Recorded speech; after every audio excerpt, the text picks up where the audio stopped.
Stepfather's horrifying secret, 13-year-old girl pregnant, but nitrogen monoxide one believed her. The town of Oak Haven, nestled in the rolling hills of southern Indiana, was a picture of small-town Americana. Main Street, lined with quaint shops and family-owned businesses, led to a central square dominated by a stately courthouse and a towering oak tree, its branches providing shade for generations of Oak Haven residents. Life moved at a slower pace here, where neighbors knew each other's names, front porch conversations were a cherished pastime, and Friday night football games were the highlight of the week. 13-year-old Sophie Carter lived in a modest, two-story house on the edge of town, a house that, on the surface, seemed as ordinary and unremarkable as any other in Oak Haven. She lived with her mother, Anna, a kind and hard-working woman who worked as a nurse at the local hospital, and her stepfather, Lucas, a construction worker known for his easygoing charm and his dedication to his work. Sophie was a quiet, introspective girl, with a love for reading, drawing, and spending time outdoors. She was a good student, earning mostly as NBS, though she tended to blend into the background, preferring the company of a few close friends to the larger social circles of her classmates. She had inherited her mother's gentle nature and her father's artistic talent, a combination that made her both sensitive and creative. Her life, though seemingly ordinary, was marked by a subtle undercurrent of change. Her biological father had left when she was very young, and Anna had remarried Lucas when Sophie was 8. The transition had been difficult at first, with Sophie struggling to adjust to a new father figure and a new family dynamic. But over time, she had come to accept Lucas, appreciating his efforts to connect with her, his willingness to help with her school projects, and his occasional attempts to share his love of fishing and the outdoors.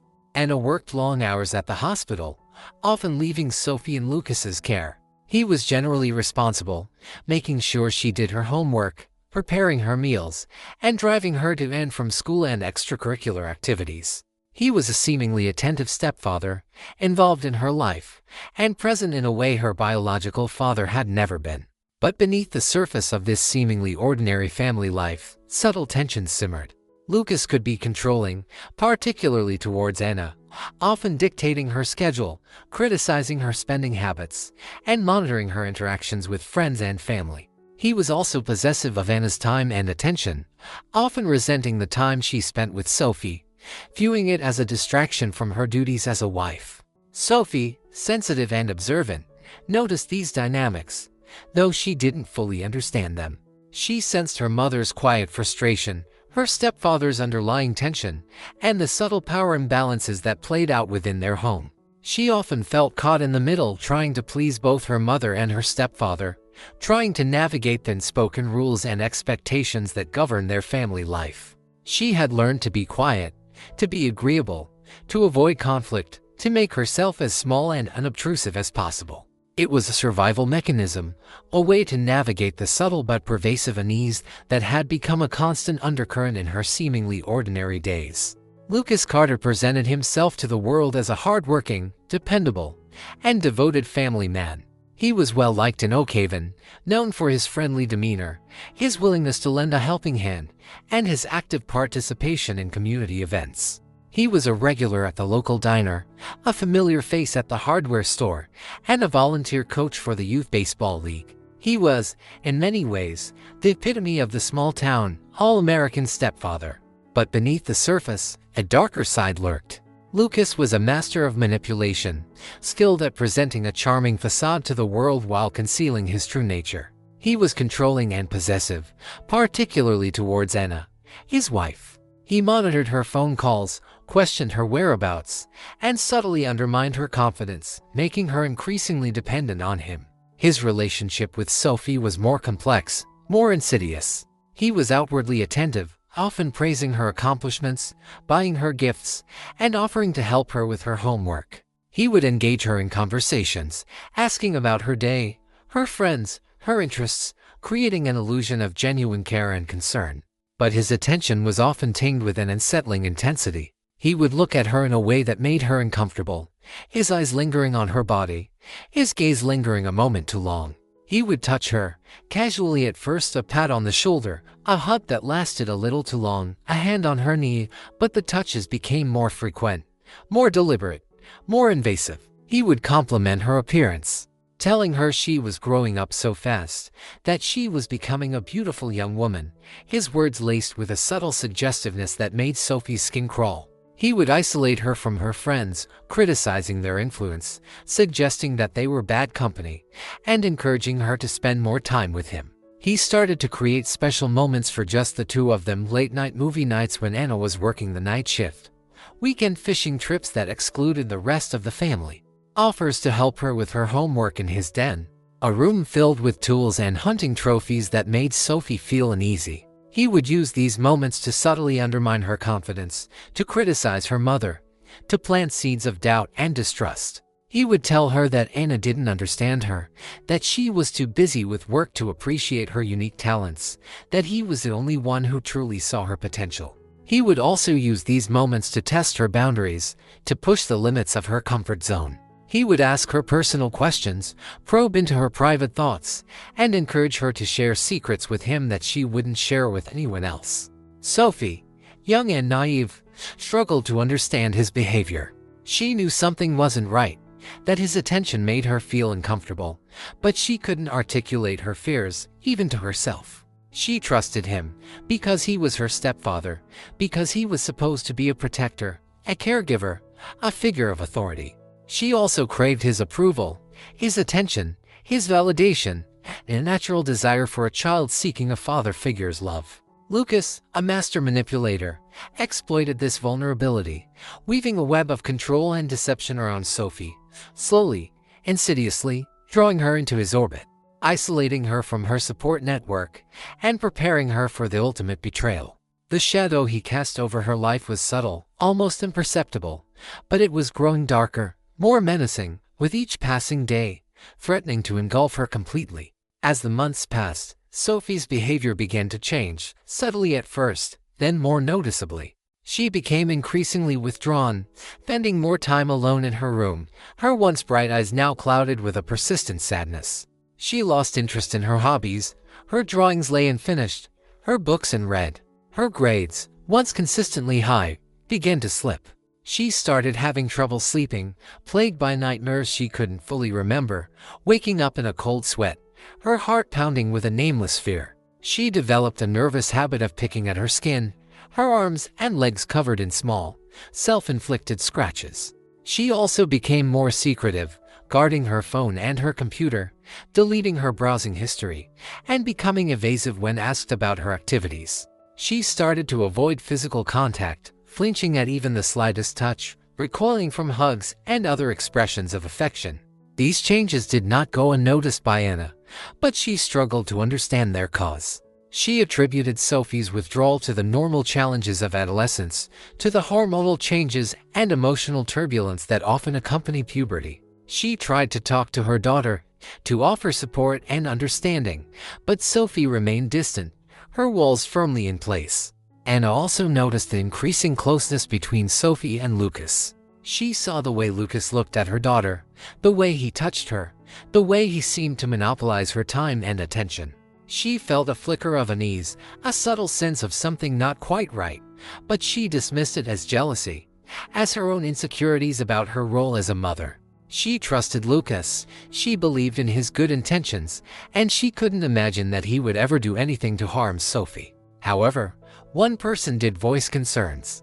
Mrs. Davis, Sophie's English teacher, noticed the changes in her students' behavior and academic performance. She had always been impressed by Sophie's intelligence and creativity, but now she saw a spark dimming, a light fading from her eyes.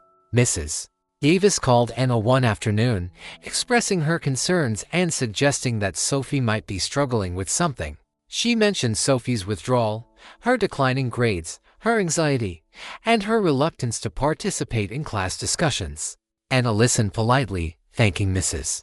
Davis for her concern, but she dismissed the teacher's observations as overly cautious. She insisted that Sophie was just going through a phase, that she was a sensitive child, and that she was simply adjusting to the challenges of being a teenager. But Mrs. Davis's words planted a seed of doubt in Anna's mind, a seed that would slowly begin to grow. She started to pay closer attention to Sophie, to observe her interactions with Lucas, to listen more carefully to her daughter's unspoken anxieties. She also started to notice small, physical changes in Sophie. She seemed to be gaining weight, her clothes becoming tighter, her face fuller. She complained of frequent headaches and nausea. Anna attributed these symptoms to stress, to poor diet, to anything but the unthinkable truth that was slowly, insidiously, taking root in her daughter's body. The growing unease was becoming harder to ignore, but the denial, fueled by fear and a desperate desire to believe in the best of her husband, remained a powerful force, blinding her to the danger that was lurking within her own home. The day that shattered the illusion of normalcy began like any other. Sophie woke up feeling unwell, her stomach cramping, her head throbbing.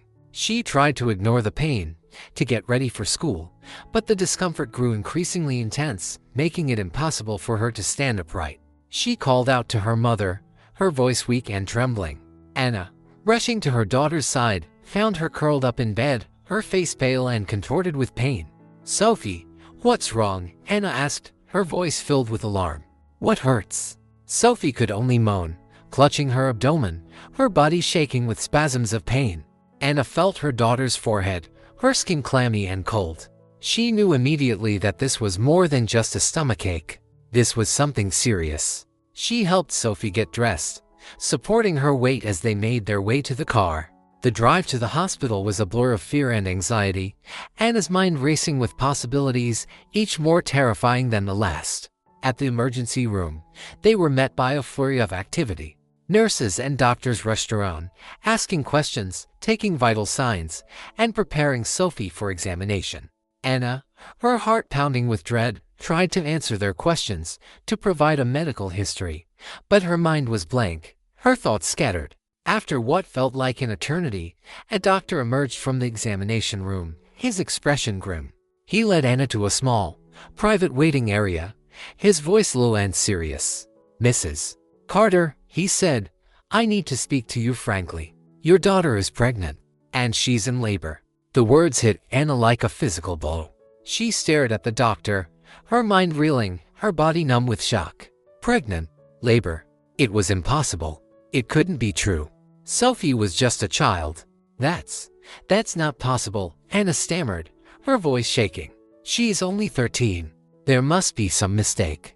The doctor shook his head, his expression filled with compassion and concern. "I understand this is difficult to process, Mrs. Carter," he said, "but the tests are conclusive. Your daughter is pregnant, and she's about to give birth." Anna felt a wave of nausea wash over her. She couldn't breathe, couldn't think. Her world, her carefully constructed reality, was collapsing around her. Her daughter, her innocent child, was pregnant, and she had no idea how it had happened. The doctor explained that they needed to perform an emergency C-section, that Sophie's young body was not equipped to handle a natural delivery. He asked for Anna's consent, his voice urgent, emphasizing the need to act quickly to protect both Sophie and the baby. Anna, still in shock, could only nod, her mind numb, her body trembling. She signed the consent forms, her hand shaking so badly that she could barely write her name. She was led to a waiting room, where she sat alone, her mind racing, her heart breaking. She tried to make sense of what was happening, to understand how this could have happened to her daughter, to her family. But the truth, the horrifying truth, was slowly dawning on her. And it was a truth she could no longer deny. The emergency room visit was not just a medical crisis, it was the beginning of a nightmare, the shattering of a facade, and the unveiling of a monstrous betrayal. As Sophie was rushed into surgery, Anna was left to grapple with the devastating reality of her daughter's situation. The doctor's words echoed in her mind: pregnant, labor, C-section. It was a nightmare unfolding in real time, a horror she could barely comprehend. The police were notified, as required by law in cases of suspected child abuse. Detective Isabella Rossi, a seasoned investigator with the Special Victims Unit, arrived at the hospital, her expression a mixture of professional concern and steely determination. She introduced herself to Anna, explaining that she needed to ask some questions, to gather information, to begin the investigation into how Sophie had become pregnant. Anna, still reeling from the shock, struggled to answer Detective Rossi's questions. She felt a wave of guilt wash over her, a sense of failure as a mother. How could she have not known? How could she have failed to protect her daughter? Detective Rossi, sensing Anna's distress, spoke in a calm, reassuring voice. Mrs. Carter, I know this is incredibly difficult, she said, but we need your help to understand what happened to Sophie. We need to find out who is responsible. Anna nodded, tears welling up in her eyes. I don't know, she stammered. I don't understand how this could have happened. She's just a child. Detective Rossi explained that she needed to speak to Sophie as soon as she was medically stable, that her testimony was crucial to the investigation. She assured Anna that she would be present during the interview, that she would do everything possible to minimize any further trauma to Sophie. The hours that followed were agonizing. Anna waited anxiously for news about Sophie's surgery, her mind racing with fear and uncertainty. She paced the waiting room, prayed, and tried to make sense of the impossible. Finally, the doctor emerged, his expression relieved. The surgery was successful, he said. Sophie is stable, and the baby is healthy. It's a girl. Anna felt a surge of conflicting emotions, relief that Sophie was alive, joy that her granddaughter had been born safely, and a profound sadness for the circumstances surrounding her arrival. After Sophie was settled in a recovery room, Detective Rossi, accompanied by Anna, gently approached her. Sophie was pale and weak, her eyes filled with a mixture of pain and fear. Sophie, Detective Rossi said, her voice soft and kind, I'm Detective Rossi. I'm here to help you. Can you tell me what happened? Sophie looked at her mother, her eyes pleading for reassurance. Anna took her daughter's hand, her touch gentle and supportive. It's okay, honey, she said. You can tell her. You're safe now. Sophie hesitated, her lower lip trembling. She looked down at her hands, her voice barely a whisper. I don't want to talk about it, she mumbled. Detective Rossi nodded understandingly. I know it's hard, Sophie, she said, but we need to know who did this to you. We need to make sure it doesn't happen again. She spent the next hour patiently and gently coaxing Sophie to open up. She asked simple, non-threatening questions, avoiding any language that might be confusing or intimidating. She reassured her that she was not to blame, that she had done nothing wrong, and that she was safe now. Slowly, painstakingly, Sophie began to reveal fragments of the truth. She spoke of feeling uncomfortable around Lucas, of his lingering touches, of his whispered words, of the gifts he had given her. She spoke of feeling confused, scared, and ashamed. She couldn't bring herself to describe the actual assaults, the details too painful and traumatic to articulate. But she said enough for Detective Rossi to understand the nature of the abuse, the pattern of grooming and manipulation that had led to her pregnancy. Finally, with tears streaming down her face, Sophie whispered, He told me not to tell. He said he would hurt Mommy if I told. The words hung in the air, heavy and chilling. The truth, though incomplete, was finally out. The suspicion, the fear, the unspoken dread that had haunted Anna for months was now a confirmed reality. Her husband, the man she had trusted, the man she had loved, was a monster. The investigation had begun, but the emotional toll on both Sophie and Anna was just starting to surface. Armed with Sophie's statement and the corroborating evidence of the pregnancy, Detective Rossi had enough to arrest Lucas Carter. She obtained a warrant and, accompanied by several other officers, went to the Carter home, prepared for a potentially volatile confrontation. Lucas, who had been at work, arrived home to find his house surrounded by police cars. He was immediately taken into custody, his expression a mixture of shock and disbelief. What's going on? He demanded, his voice rising in anger. What is this about? Detective Rossi informed him of the charges: sexual assault of a minor, statutory rape, and child endangerment. She read him his rights, her voice calm and professional, her eyes fixed on his. Lucas's initial reaction was one of stunned silence. Then, the denial began. This is insane, he shouted. I would never do anything to hurt Sophie. She's like a daughter to me. He claimed that Sophie was lying, that she was a troubled child, that she had made up the story to get attention or to get revenge for some perceived slight. He insisted that he was innocent, that he was being framed, that this was all a terrible misunderstanding. He demanded to speak to Anna, believing that he could convince her of his innocence, that he could manipulate her into believing his lies. But Anna, informed of Lucas's arrest and his attempts to contact her, refused to see him. She had made her choice. She believed her daughter. Lucas was taken to the police station, where he was booked, fingerprinted, and photographed. He continued to protest his innocence, demanding a lawyer, refusing to cooperate with the investigation. His denial, however, was crumbling under the weight of the evidence. The medical examination of Sophie confirmed the sexual assault. The DNA tests confirmed that Lucas was the father of the baby. The recovered text messages from Sophie's phone provided further evidence. The news of Lucas's arrest spread quickly through Oakhaven, shattering the image of the perfect family and sending shockwaves through the community. People who had known Lucas for years, who had trusted him, who had considered him a friend, were forced to confront the horrifying reality of his actions. Anna, isolated and alone, was left to deal with the emotional fallout. She was bombarded with phone calls, messages, and visits from well-meaning friends and neighbors, offering their condolences, their support, and their often unsolicited advice. She felt overwhelmed, suffocated by the attention, and paralyzed by the enormity of the situation. She had lost her husband, her home, her sense of security, and her trust in the world. She had to protect her daughter, care for her newborn granddaughter, and navigate the complex legal and emotional challenges that lay ahead. She was heartbroken, angry, and terrified, but she was also determined to be strong, to be resilient, and to fight for her family. The arrest was a necessary step, but it was just the beginning of a long and painful journey towards justice and healing. Lucas's denial, though expected, was a further insult to the injury, adding another layer of pain to the already overwhelming situation. With Lucas in custody and maintaining his innocence, the focus of the investigation shifted to gathering irrefutable evidence to support the charges against him. Detective Rossi knew that a strong case would depend on more than just Sophie's testimony. She needed corroborating evidence, and she believed that evidence could be found in the digital realm. She obtained search warrants for Lucas's computer, his phone, and any other electronic devices he owned.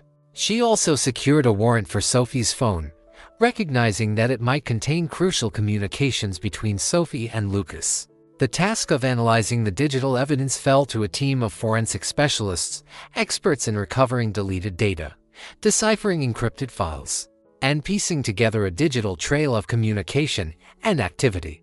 It was a painstaking and time-consuming process, but it was essential to building a solid case against Lucas. The initial examination of Lucas's computer revealed a carefully curated image of normalcy. He had deleted his browsing history, cleared his cache, and removed any files that might be incriminating. He was clearly trying to cover his tracks. But the forensic specialists were not easily fooled. They used advanced software to recover deleted files, revealing a hidden world of disturbing content. They found images and videos of child pornography, search histories for child sexual abuse material, and communications with other individuals involved in similar activities. They also discovered a hidden partition on Lucas's hard drive, protected by a complex password. It took several days of intensive work, but they eventually cracked the password, revealing a trove of even more incriminating evidence. The hidden partition contained hundreds of photographs and videos of Sophie, taken over a period of several years. The images were explicit, disturbing, and undeniably incriminating. They documented the progression of the abuse, from the seemingly innocent touches to the full-blown sexual assaults. The analysis of Sophie's phone yielded equally damning evidence. The forensic specialists recovered deleted text messages between Sophie and Lucas, messages that revealed Lucas's manipulative tactics, his grooming behavior, and his threats to keep Sophie silent. The messages showed Lucas showering Sophie with compliments, telling her she was special, beautiful, and mature for her age. He would offer her gifts, promise her secrets, and gradually erode her boundaries. He would also use his position of authority to control her, to isolate her from her friends and family, and to make her dependent on him. He would criticize her mother, undermine her confidence, and plant seeds of doubt and distrust. The recovered messages also contained explicit instructions from Lucas, telling Sophie what to wear, what to say, and how to behave. He would coach her on how to answer questions, how to avoid suspicion, and how to maintain the secrecy of their relationship. The digital evidence was overwhelming, irrefutable, and damning. It painted a clear picture of Lucas's predatory behavior, his calculated manipulation, and his systematic abuse of Sophie. It was the final nail in the coffin, the proof that would ensure his conviction and bring justice to his victim.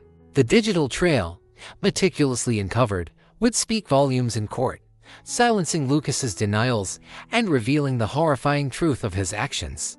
While the digital evidence was crucial to building a strong legal case, Detective Rossi knew that Sophie's voice was equally important. She needed Sophie to testify, to share her story in her own words, to confront her abuser and reclaim her power. But she also understood the immense trauma Sophie had endured, the fear and shame she carried, and the difficulty of reliving the abuse in a public setting. She worked closely with Dr. Ramirez, Sophie's therapist, to prepare her for the ordeal, to ensure that she was emotionally ready to face the challenges ahead. Dr. Ramirez had been working with Sophie since the emergency room visit, providing her with a safe and supportive space to process her trauma. She used a combination of therapy techniques, including play therapy, art therapy, and cognitive behavioral therapy, to help Sophie understand her emotions, develop coping mechanisms, and rebuild her sense of self-worth. The therapy sessions were often difficult and painful, filled with tears, anger, and grief. Sophie struggled to articulate the details of the abuse, her voice often trembling, her body shaking with fear. But with Dr. Ramirez's patient guidance and unwavering support, she gradually began to find her voice, to reclaim her narrative, and to take back control of her life. Dr. Ramirez helped Sophie to understand that she was not to blame, that she had done nothing wrong, and that she was a survivor, not a victim.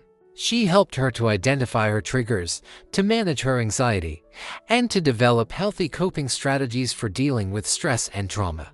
She also prepared Sophie for the possibility of testifying in court, explaining the legal process, the roles of the different people involved, and the potential challenges she might face. She role-played with Sophie, practicing answering questions, anticipating potential cross-examination tactics, and building her confidence. Detective Rossi also played a crucial role in preparing Sophie to testify.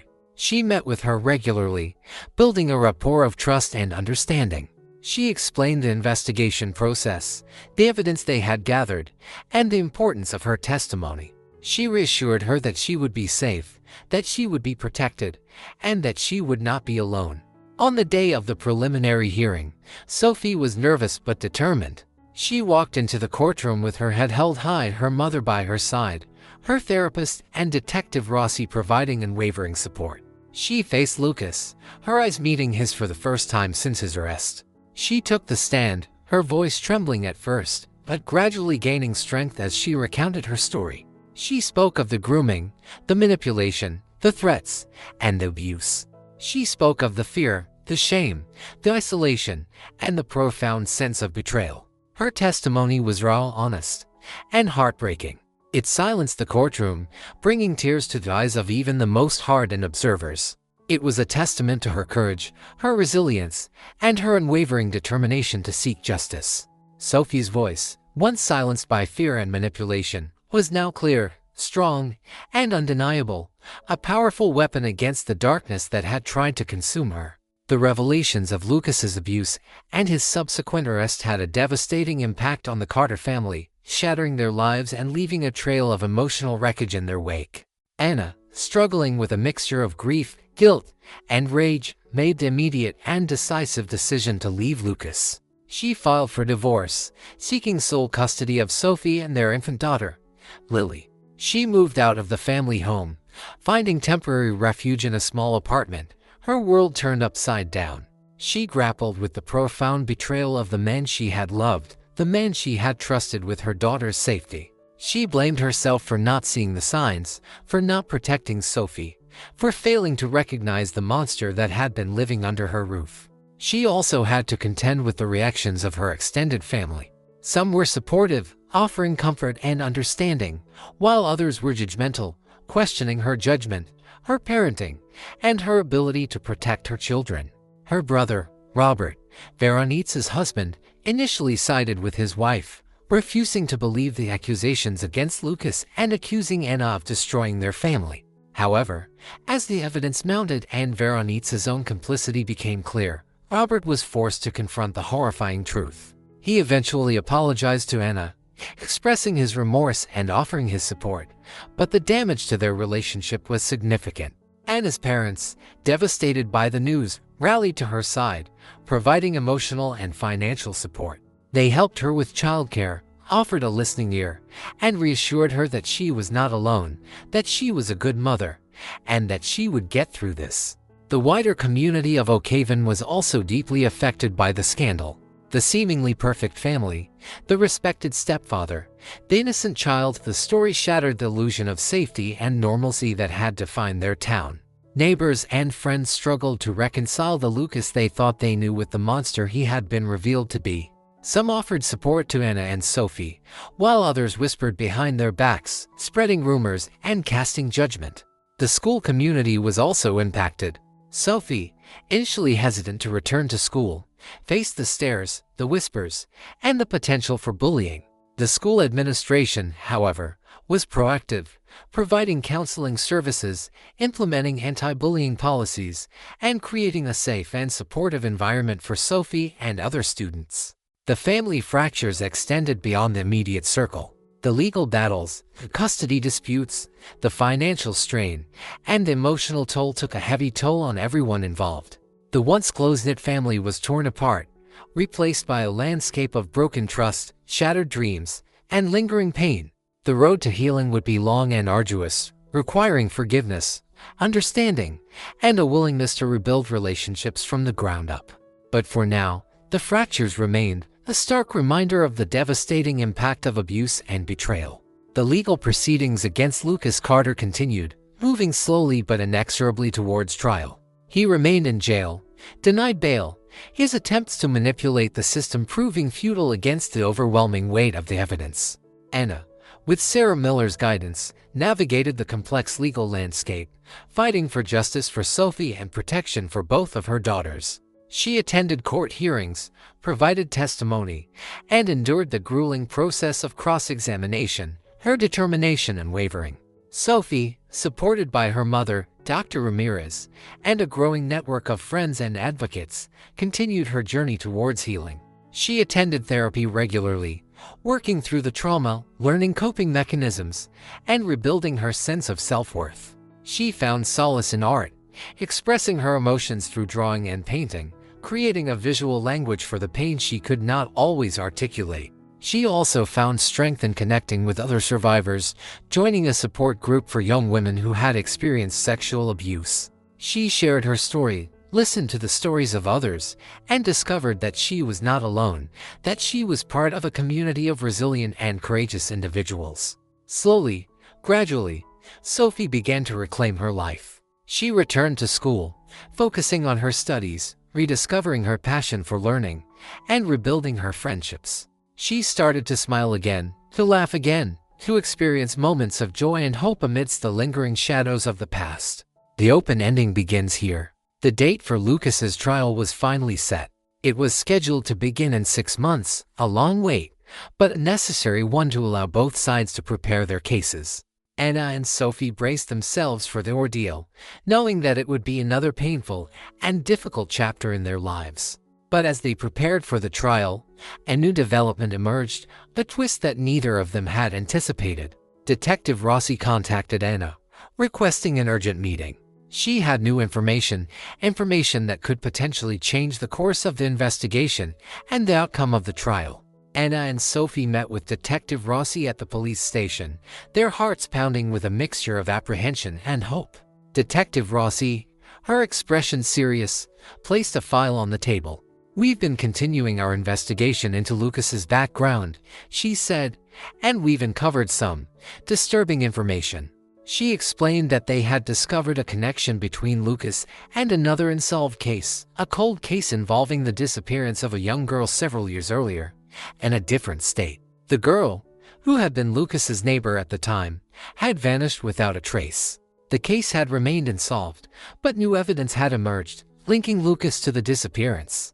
"We believe," Detective Rossi said, her voice low and grave, "that Lucas may be responsible for more than just the abuse of Sophie. He may be a serial predator." Anna and Sophie stared at her, their faces pale, their minds reeling. The implications of this new revelation were staggering. It meant that Lucas was even more dangerous than they had imagined, that his depravity extended far beyond the abuse of Sophie, and that there might be other victims. Other families shattered by his actions. What does this mean? Anna stammered, her voice trembling. What happens now? Detective Rossi explained that the new evidence would be presented to the prosecutor, that it would likely lead to additional charges against Lucas, and that it could significantly impact the upcoming trial. It also meant that the investigation would expand, potentially involving law enforcement agencies in other states. This changes everything, Detective Rossi said. It strengthens our case against him, but it also makes it more complex. It's going to be a long and difficult road. The news was both a relief and a source of renewed fear. It was a relief to know that Lucas's true nature was being exposed, that he might finally be held accountable for all of his crimes.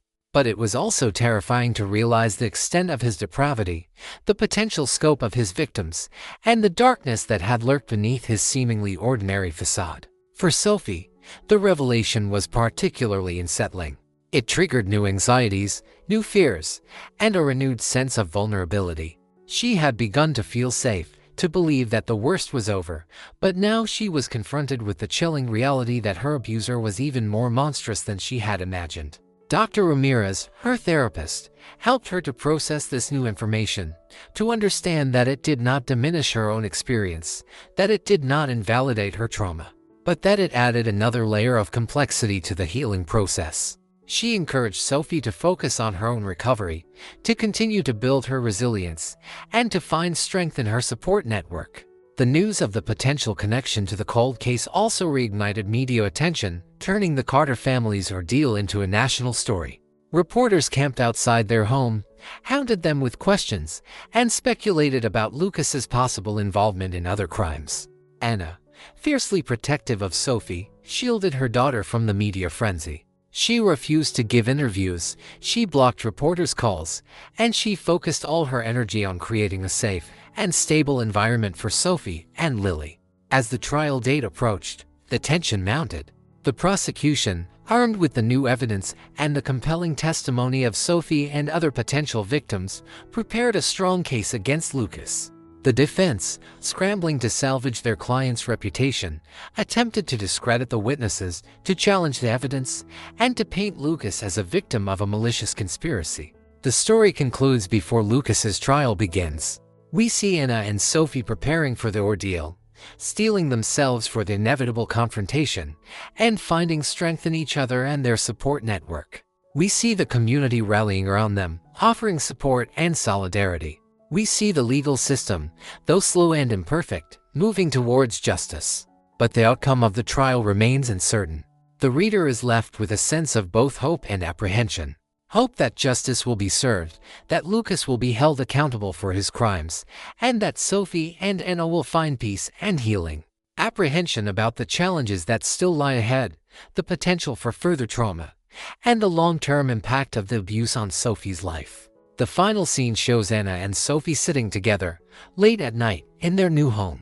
They are looking through old photo albums, reminiscing about happier times before Lucas entered their lives. Sophie pauses at a picture of herself as a young child, her face beaming with innocence and joy. She touches the photo gently, her eyes filled with a mixture of sadness and longing. "Mom," she says softly, "do you think I'll ever be happy again? Really happy?" Anna puts her arm around her daughter, drawing her close. "Yes, honey," she says, her voice filled with conviction. "I do. It will take time, and it won't be easy. But you are strong, you are resilient, and you are surrounded by love. You will find happiness again.